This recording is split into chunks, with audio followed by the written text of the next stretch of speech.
So to guys, mapagpaalang araw ng ano bang araw ngayon? Huwebes ano? Update tayo sa ating papaya na tanim ano.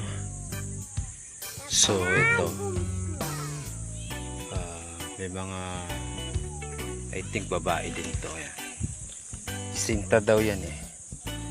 Actually sinta kasi yung punong pinagkuha. Hindi ko alam kung sinta ba or red lady. Malalaman na lang pagka pakita ko sa inyo yung may bunga na.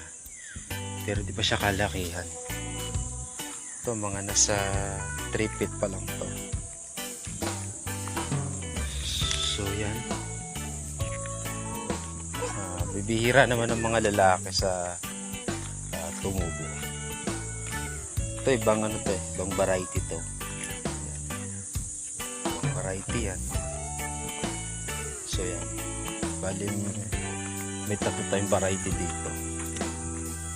Pero yan, yung mga yan puro mga sinta or mga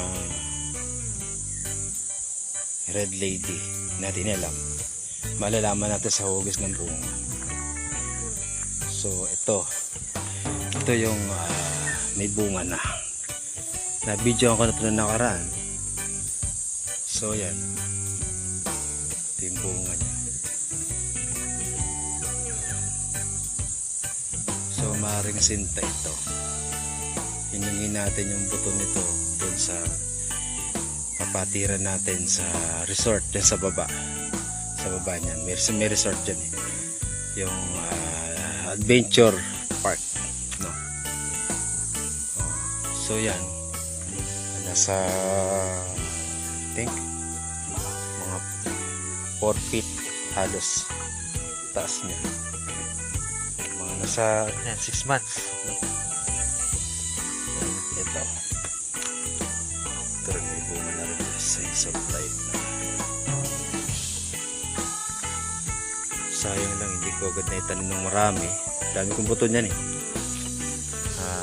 Hindi ko kasi agad na bigyan ng focus. Kasi focus ko ay yung focusan ko ay yung kalabasa. Nag-failed naman. Pinunggos. Huli na tayo nakabili ng pampunggos. Wala na, tinanggal ko na. Sinabay ko yan, kaya lang ilan lang.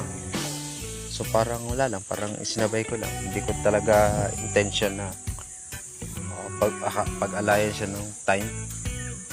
More on time, no? Ngayon, ang time ko halos na sa kanya. At saka yung dragon fruit mamaya. Pakita ko yung dragon fruit natin. Ito. So may mga signs of may mga bunga na siya. Yan.